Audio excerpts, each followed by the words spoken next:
واخر كلمة اتسمعت منهم كانت تصبح على خير. محدش كان يعرف انها مش هترد. الساعة 1:21 اختفوا من الرادار المدني. يوم 8 مارس عام 2014 الساعة 12:41 صباحا بتوقيت كوالالمبور، طائرة الخطوط الماليزية في الرحلة MH370 من نوع بوينج 777 واللي بتحمل 239 راكب. وبعد حوالي ساعة من الانطلاق آخر كلمة اتسمعت من القيادة كانت جود نايت ماليزيان 370، ومن بعدها الطائرة اختفت.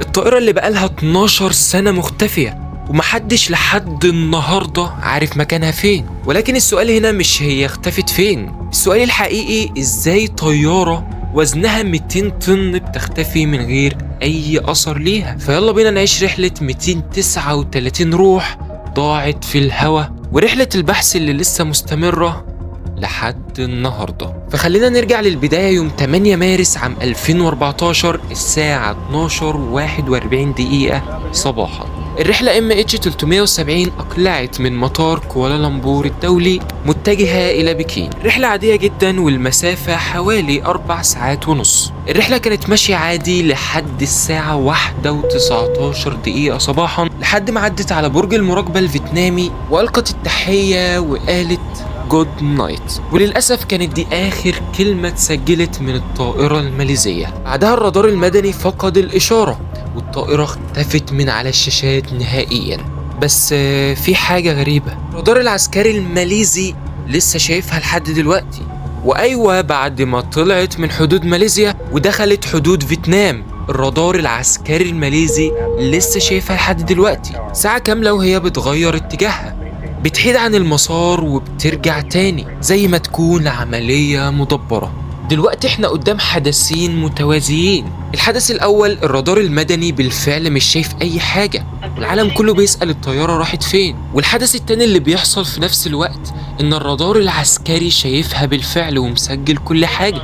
والاغرب من كده ان الساعة 1:30 الطيارة بتلف في شمال غرب وبتعدي فوق الحدود الماليزية وبتخش في المجال الجوي التايلاندي. الساعة 2:15 صباحا آخر نقطة رصدها الرادار العسكري كانت فوق مضيق مالقا، بعدها اختفت للأبد. ولكن الغريب ان بعد ما الطيارة اختفت من على الرادار المدني فضلت تكلم حد تاني. شركة انجليزية اسمها انمارس عندها قمر صناعي بيستقبل اشارات من اي طيارة في العالم. الساعة 43 فجرا القمر الصناعي ده استقبل اشارة من الطيارة دي بتقول انا لسه شغال. والغريب ان الاشارة دي ما كانتش رايحة لمركز التحكم في ماليزيا. الساعة 4:41 اشارة تانية. الساعة 5:23 اشارة تالتة. الساعة 6:14 كانت اخر اشارة. الإشارات دي استمرت فوق ال7 ساعات كاملة بعد آخر نقطة معروفة. يعني الطيارة بالفعل فضلت في الجو لحد ما الوقود خلص. العلماء رسموا دايرة حوالين المناطق اللي ممكن تكون الطيارة وقعت فيها، والمشكلة إن الدايرة دي مساحتها 60,000 كيلومتر مربع، يعني حوالي 3 أضعاف مساحة الكويت. ودي المنطقة اللي بنبحث فيها من 12 سنة، ومع ذلك مفيش أي أثر. في يوليو 2015 في جزيرة فرنسية صغيرة اسمها ريونيون اكتشفوا قطعة معدنية كبيرة عليها أرقام. الخبراء حللوها وبالفعل طلعت من نفس الطيارة اللي وقعت من سنة كاملة. وبكده بقى عندنا أول دليل مادي يثبت بالفعل إن الطيارة في المحيط ومش بعيدة جدا عن المكان اللي لقيوا فيه القطعة دي. بعدها لقوا قطع تانية في موزمبيق ومدغشقر وجنوب افريقيا. كل قطعة كانت بتقربنا من الحقيقة اكتر. بس كان في سؤال محير العالم كله، ليه مفيش اثر انفجار؟ اسماعيل حماد كبير مهندسي مصر للطيران قال ان الطائرة ما انفجرتش في الجو، لان القطع اللي اكتشفناها معلهاش اي سواد ولا اي علامات تدل ان حصل بالفعل انفجار. يعني الطائرة نزلت في المية بهدوء زي ما تكون عملت هبوط اضطراري وبعدين غرقت. اسماعيل حماد قعد يدور 10 سنين في القضية دي لحد ما جه في مارس 2026 ونزل بتصريحات قلبت الدنيا حرفيا. قال ان كل المحققين ضلوا الطريق، يعني المنطقة اللي بيدوروا فيها غلط. حماد اعتمد على حاجة الناس نسياها وهي البوصلة المغناطيسية.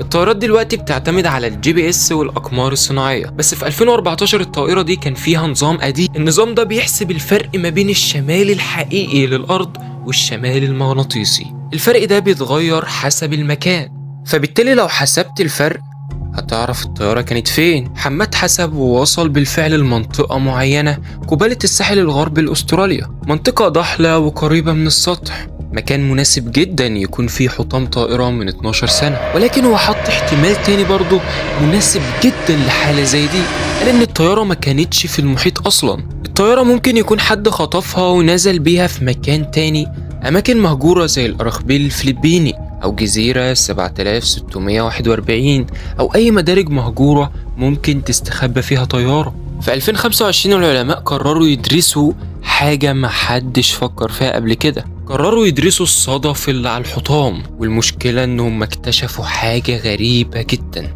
جوزنيك بارنكلز، وده كائن بحري بيلزق في اي حاجة طافية، ولما بيلزق بيحتفظ بمعلومات عن درجة الحرارة بتاعة المية اللي عاش فيها. العلماء حللوا الصدف اللي موجود على القطعة دي ووجدوا ان المية اللي عاش فيها البارنكل ده كانت أدفأ من المية اللي بيدوروا فيها دلوقتي، وأقرب مية بنفس الدفء ده تقريبا على بعد 1600 كيلومتر. يعني انت بقالك 12 سنة بتدور في مكان غلط. يعني ممكن القطع اللي انت كنت بتلاقيها دي كانت بالفعل عبارة عن طعم يبعدك عن المكان الحقيقي للبحث. في 8 مارس 2026 يعني من 12 يوم تقريبا، وزارة النقل الماليزية عملت مؤتمر صحفي بمناسبة مرور 12 سنة على الاختفاء، وكان بعنوان نتيجة البحث الجديد. شركة أوشن إنفينيتي الأمريكية اتعاقدت مع الحكومة الماليزية في مارس 2025، وكان الاتفاق عبارة عن إن هم هيدوروا 12 شهر